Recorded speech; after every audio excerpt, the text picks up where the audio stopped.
Welcome to RC Truth Media. Recently, I had posted a video about the CIA and how they are conducting false flag attacks all around the world. How they themselves were manufactured terrorists. Okay, now let's go look up the word terrorism and what it actually means. Terrorism is the unlawful use of violence and intimidation, especially against civilians, in the pursuit of political aims. In the pursuit of political aims. Kind of like what we've been doing to the Middle East. We've tore down the whole Middle East to, and when I say we, I mean the deep state United States government. They have done this um, to advance their agenda, which is to take over the Middle East so they can make money and profit off the oil. Okay, that's all this is to them: money, power, and wealth. They want the whole world. The same people that want to do the one world order, okay, United Nations, one world order. That's the reason the United Nations was started, to advance the agenda of the one world order. Okay, now this isn't going to happen. It's done. It's over with. Trump has wrecked their plan pretty much. We got somebody in the office right now that is good. He's a good, hard man. And I think what's happened is the CIA and a lot of people have influenced him to believe that the innocent civilians have been gassed, that Syrians would gas their own people, like Bashar al-Assad. And the true fact of it is he's a Christian. Bashar al-Assad is a Christian man. Okay, he's a good man. I've researched a lot about him, and he wants peace. Okay, now it seems like every time he's going and getting something good's happening to Bashar al-Assad and the Syrian people, and all of a sudden, Syrian people get gassed. Okay, and it's pretty much likely to happen again. It's likely to happen real soon again. I got another article here to show you. This one's from Zero Hedge from today. It says Russia warns credible information of impending staged chemical attack in Syria.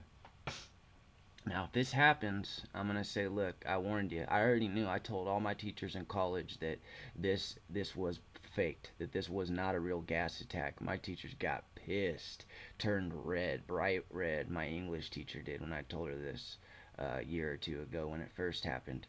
And she had said Bashar al-Assad. She's listening to CNN and mainstream media, MSNBC. She's saying he's crazy. He's a dictator, just like Kim Jong Un. They believe everything the media says.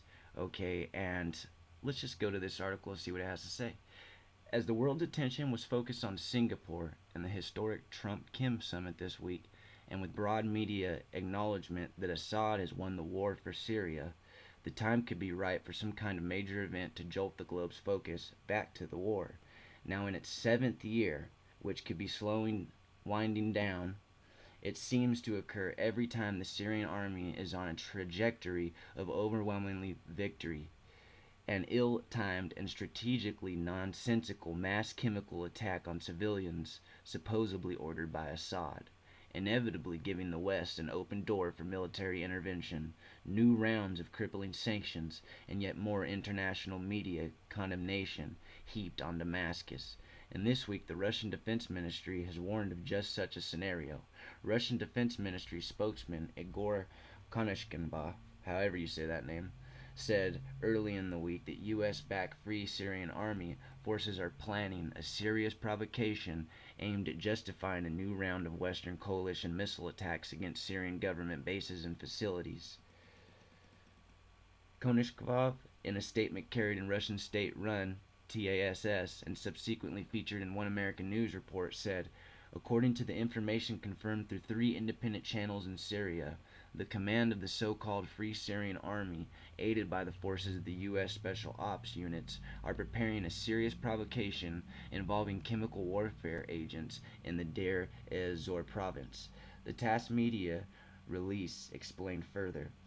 According to Konashkov, FSA militants have delivered chlorine cylinders to the Syrian Deir ez-Zor province to simulate another chemical attack against civilians. After being published in Western media, a staged video is set to initiate a missile strike on Syria state facilities by the U.S.-led coalition and justify an offensive operation by militants against Syrian governmental forces on the eastern bank of Euphrates River, he said, adding that Russia's defense ministry warns that use of such provocations for destabilization of the environment of the Syrian territory is unacceptable.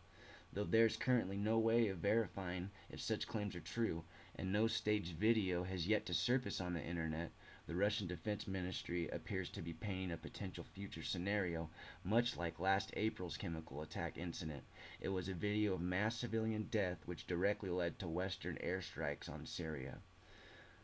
A new One American News report features the Russian Defense Ministry claims. You can check this video out. It's called Russian Warns Rebels U.S. Forces Are Plotting Another Chemical Attack in Syria. After the Saudi-backed jihadist group Jaish al-Islam, working in tandem with the US-UK, sponsored the White Helmets, claimed a Syrian army chemical attack against civilians in Douma on April 7th. The US-led coalition launched over 100 missiles on government facilities, primarily in and around Damascus. This was done even as the UN and Global Chemical Watchdog Organization, the OPCW, said there were no independent observers on the ground to confirm whether or not a chemical attack even took place. That's crazy. So just all they have is a video, okay, and knowing that they can go and make fake videos and that false flag events happen all over the world, that they're just going to listen to this one video and right afterwards go and order how many bombs? 100 missiles on government facilities. Okay, so that just sounds quite suspicious to me, doesn't it? You know, it seems like the United Nations would need more proof than just a video. Okay. Some among the first group of journalists to gain entry inside Douma, located just outside Damascus, such as the UK Independent's Robert Fisk and One American News Network Pearson Sharp, found no evidence that a chemical attack took place in Douma, contrary to what was widely reported in international media. A formal OPC investigation is still going on. Yeah, I actually watched that on One American News when Pearson Sharp did his investigation, and he spoke with the people that were in the hospital at the time of the attack, and they had said that they know what attack looks like on the civilians, and these kids and children coming in had no signs of chemical attacks on them. Looked like they had just been starved for air for a couple hours, maybe put in a dark area with little air, and then made a fake chemical attack is what the doctors even said it most likely was inside the hospital. Okay. You can go watch that video. It's pretty interesting.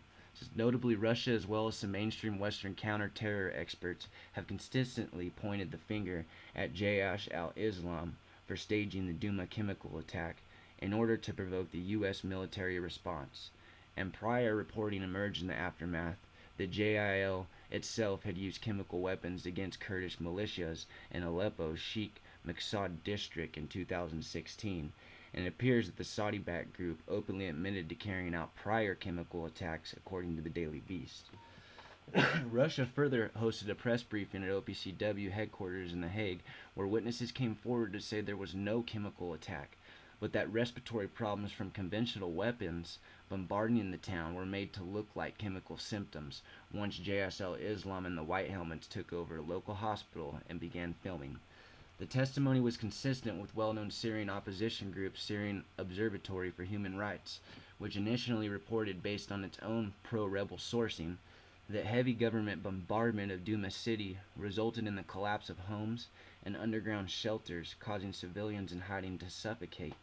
According to SOHR, which has long been a key source for mainstream media over the course of the war, 70 of them, women and children, has suffered suffocation as a result of the demolition of home basements over them due to the heavy and intense shelling.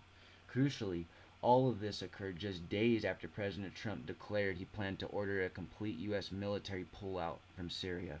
And predictably, the April chemical provocation was just the thing that brought Trump's planned pullout to a grinding halt, with Secretary of Defense James Mattis telling NATO leaders at the start of this week that he remains against a U.S. withdrawal before progress was made, whatever that means. Recently, the Washington Post issued a surprising admission, reluctantly declaring that Assad is here to stay. The rising the writing is now indisputable on the wall. The Syrian regime is going nowhere, according to widely circulated op-ed. But if recent history provides a pattern for the future, once the media establishment and political leaders in the West begin acknowledging Assad is here to stay, this portends that a major regime change precipitating event is just around the corner. Okay, so remember this warning that they're saying another chemical attack is going to be staged in and again around Damascus in Syria. So if this happens, you can say 100% sure that it's a staged event. Thank you very much. I hope you got something out of coming to my channel today. Please like and subscribe to RC Truth Media. We have 2 truth videos per day coming out Monday through Friday, one on Saturdays. I will leave a link below if you'd like to donate. All donations go to paying my bills. I have 3 kids and I have a wife. We're in a 2-bedroom apartment trying to get out of here. I also own a small business, but it could be doing better. Thank you very much again, and you have a great day.